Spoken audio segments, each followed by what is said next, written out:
and welcome back to Reading Club. So today I'm going to read you Harry Potter and the Prisoner of Azkaban, Chapter 18. Chapter 18, Moony, Wormtail, Padfoot and Prongs. It took a few seconds for the absurdity of this statement to sink in. Then Ron voiced what Harry was thinking. "You're both mental." "Ridiculous," said Hermione faintly. "Peter Pettigrew's dead," said Harry. "He killed him 12 years ago." He pointed at Black. His face twitched convulsively. "I meant to," he growled, his yellow teeth bared. "But little Peter got the better of me. Not this time, though." And Crookshanks were thrown to the floor as Black lunged at Scabbers. Ron yelled with pain as Black's weight fell on his broken leg. "Sirius, no!" Lupin yelled, launching himself forward and dragging Black away from Ron again. "Wait, you can't do it just like that. They need to understand. We've got to explain." "We can explain afterwards," snarled Black, trying to throw Lupin off. One hand was still clawing the air as it tried to reach Scabbers, who was squealing like a piglet, scratching Ron's face and neck as he tried to escape. "They've got a right to know everything," Lupin panted, still trying to restrain Black. "Ron's kept him as a pet. There are parts of it even I don't understand. And Harry, you owe Harry the truth, Sirius." Black stopped struggling, though his hollowed eyes were still fixed on Scabbers. He was clenched tightly under Ron's bitten, scratched and bleeding hands. "All right," Black said, without taking his eyes off the rat. "Tell them whatever you like, but make it quick, Remus. I want to commit the murder I was imprisoned for." "You're nuts, both of you," said Ron shakily, looking round at Harry and Ron for support. "I've had enough of this. I'm off." He tried to leave himself off on his good leg, but Lupin raised his wand again, pointing it at Scabbers. "You're going to hear me out, Ron," he said quietly. "Just keep a tight hold on Peter while you listen." "He's not Peter, he's Scabbers!" Ron yelled, trying to force the rat back into his front pocket. But Scabbers were fighting too hard. Ron swayed and overbalanced, and Harry caught him and pushed him back down to the bed. Then, ignoring Black, Harry turned to Lupin. "There were witnesses who saw Pettigrew die," he said. "A whole street full of them." "They didn't see what they thought they saw," said Black savagely, still watching Scabbers struggling in Ron's hands. "Everyone thought Sirius killed Peter," said Lupin, nodding. "I believed it myself, until I saw the map tonight. Because the Mirage's map never lies. Peter's alive. Ron's holding him, Harry." Harry looked down at Ron, and as their eyes met, they agreed, silently. Black and Lupin were both out of their minds. Their story made no sense whatsoever. How could Scabbers be Peter Pettigrew? Azkaban must have unhinged Black after all. But why was Lupin playing along with him? Then Hermione spoke in a trembling, would-be calm sort of voice, as though trying to will Professor Lupin to talk sensibly. "But, Professor Lupin, Scabbers can't be Pettigrew. It just can't be true. You know it can't." "Why can't it be true?" Lupin said calmly, as though they were in class, and Hermione had simply spotted a problem in an experiment with Grindylows. Because people would have known if Peter Pettigrew had been an animagus. We did Animagy class with Professor McGonagall, and I looked them up when I did my homework. The Ministry of Magic keeps on tabs on witches and wizards who can become animals. There's a register showing what animal they become, and their markings and things. And I went and looked Professor McGonagall up on the register, and there had only been 7 Animagy this century, and Pettigrew's name wasn't on the list. Harry had barely had time to marvel inwardly at the effort Hermione put into her homework when Lupin started to laugh. "Right again, Hermione," he said, "but the Ministry never knew that there used to be 3 unregistered Animagy running around Hogwarts." "If you're going to tell them the story, get a move on, Remus," snarled Black, who was still watching Scabbers' every desperate move. "I have waited 12 years. I'm not going to wait much longer." "All right, but you need to help me, Sirius," said Lupin. "I only know how it began." Lupin broke off. There had been a very loud creak behind him. The bedroom door had opened of its own accord. All 5 of them stared at it. Then Lupin strode toward it and looked out into the landing. "No one there." "This place is haunted," said Ron. "It's not," said Lupin, still looking at the door in a puzzled way. "The Shrieking Shack was never haunted. The screams and howls the villagers used to hear were made by me." He pushed his greying hair out of his eyes, thought for a moment, then said, That's where all of this starts, with my becoming a werewolf. None of this could have happened if I hadn't been bitten, and if I hadn't been so foolhardy." He looked sober and tired. Ron started to interrupt, but Hermione said, "Shh." She was watching Lupin very intently. "I was a very small boy when I received fright. My parents tried everything, but in those days there was no cure. The potion that Professor Snape has been making for me is a very recent discovery. It makes me safe, you see. As long as I take it in the week preceding the full moon, I keep my mind when I transform. I am able to curl up in my office, a harmless wolf, and wait for the moon to wane again. Before the wolfsbane potion was discovered, however, I became a fully fledged monster once a month. It seemed impossible that I would be able to come to Hogwarts. Other parents weren't likely to want their children exposed to me. But then Dumbledore became headmaster, and he was sympathetic. He said that as long as we took certain precautions, there was no reason I shouldn't come to school."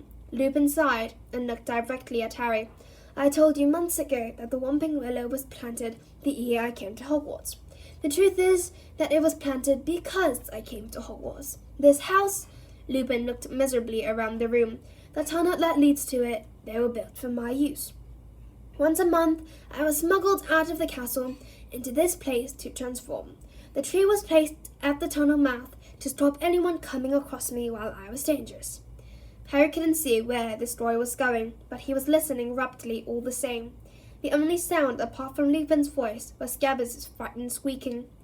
"My transformations in those days were terrible. It is very painful to turn into a werewolf. I was separated from humans to bite, so I bit and scratched myself instead. The villagers heard the noise and the screaming and thought they were hearing particularly violent spirits. Dumbledore encouraged the rumour. Even now, when the house had been silent for years, the villagers don't dare approach it. But apart from my transformations, I was happier than I had ever been in my life. For the first time ever, I had friends, 3 great friends. Sirius Black, Peter Pettigrew, and of course, your father, Harry, James Potter. Now, my 3 friends could hardly fail to notice that I disappeared once a month. I made up all sorts of stories. I told them my mother was ill and that I had to go home to see her. I was terrified they would desert me like the moment they found out what I was. But of course, they, like you, Hermione, worked out the truth. And they didn't desert me at all. Instead, they did something for me that would make my transformation not only bearable, but the best times of my life. They became a Nimagi." "My dad too," said Harry, astounded. "Yes, indeed," said Lupin. "It took them the best part of 3 years to work out how to do it. Your father and Sirius here were the cleverest students in the school, and lucky they were, because the Animagus transformation can go horribly wrong. One reason the Ministry keeps a close watch on those attempting to do it. Peter needed all the help he could get from James and Sirius. Finally, in our 5th year, they managed it. They could each turn into a different animal at will." "But how did that help you?" said Hermione, sounding puzzled. "They couldn't keep me company as humans, so they kept me company as animals," said Lupin. "A werewolf is only a danger to people. They sneaked out of the castle every month under James' invisibility cloak. They transformed. Peter, as the smallest, could slip beneath the willows, attacking branches, and touch the knot that freezes it. They would then slip down the tunnel and join me. Under their influence, I became less dangerous.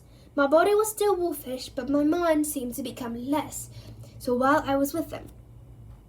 "Hurry up, Remus," snarled Black, who was still watching Scabbers with a horrible sort of hunger on his face. "I'm getting there, Sirius, I'm getting there." Well, highly exciting possibilities were open to us now that we could all transform. Soon we were leaving the Shrieking Shack and roaming the school grounds and the village by night. Sirius and James transformed into such large animals they were able to keep a werewolf in check. I doubt whether any Hogwarts students ever found out more about the Hogwarts grounds and Hogsmeade than we did. And that's how we came to write the Marauders map and sign it with our nicknames. Sirius is Padfoot, Peter is Wormtail, James was Prongs. "What sort of animal?" Harry began, but Hermione cut him off. "That was still really dangerous, running around in the dark with a werewolf. What if you've given the others a slip and bitten somebody?" "I thought that still haunts me," said Lupin heavily. and there were near misses, many of them. We laughed about them afterwards. We were young, thoughtless, carried away with our own cleverness.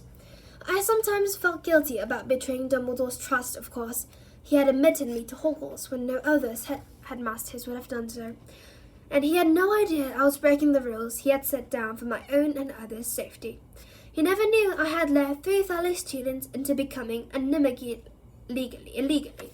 But I always managed to forget my guilty feelings every time we sat down to plan on next month's adventure. And I haven't changed. Lupin's face had hardened, and there was self-disgust in his voice. All this year, I have been battling with myself, wondering whether I should tell Dumbledore that Sirius was an animagus. But I didn't do it. Why? Because I was too cowardly. It would have been meant admitting I'd betrayed his trust while I was at school, admitting that I'd led others along with me, and Dumbledore's trust had meant everything to me. He let me into Hogwarts as a boy, and he gave me a job when I have been shunned all my adult life, unable to find paid work because of what I am.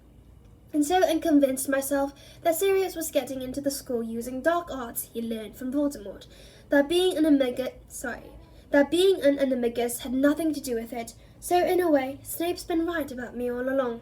Snape, said Black harshly, taking his eyes off Scabbers for the first time in minutes and looking up at Lupin. What's Snape's got to do with it?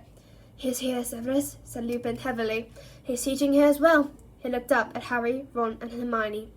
Professor Snape was at school with us. He fought very hard against my appointment to the Defense Against the Dark Arts job.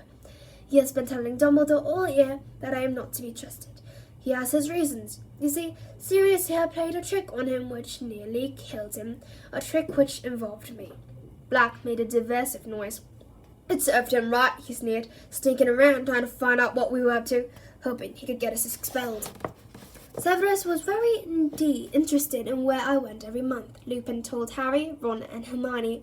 We were in the same year, you know, and we didn't like each other very much. He especially disliked James, jealous, I think, of James' talent on the Quidditch field. Anyway, Snape had seen me crossing the grounds with Madame Pomfrey one evening as she led me towards the Whomping Willow to transform. Sirius thought it would be amusing to tell Snape all he had to do was prop the knot on the tree trunk with a long stick and he'd be able to get in after me. Well, of course, Snape tried it. If he'd got as far as this had, he'd have met a fully grown werewolf. But your father, who'd heard what Sirius had done, went after Snape and pulled him back, risked his life. Snape glimpsed me there at the end of the tunnel. He was forbidden by Dumbledore to tell anybody, but from that time on he knew what I was. So that's why Snape doesn't like you, said Harry slowly, because he thought you were in on the joke. That's right, sneered a cold voice from the wall behind Lupin. Severus Snape was pulling off the invisibility cloak, his wand pointing directly at Lupin. So that's the end of this chapter. I hope you enjoyed it, and if you did, please click many likes and subscribe to Reading Club. So I'll come back later with a new and improved channel. Thank you for listening, guys. See you next Sunday.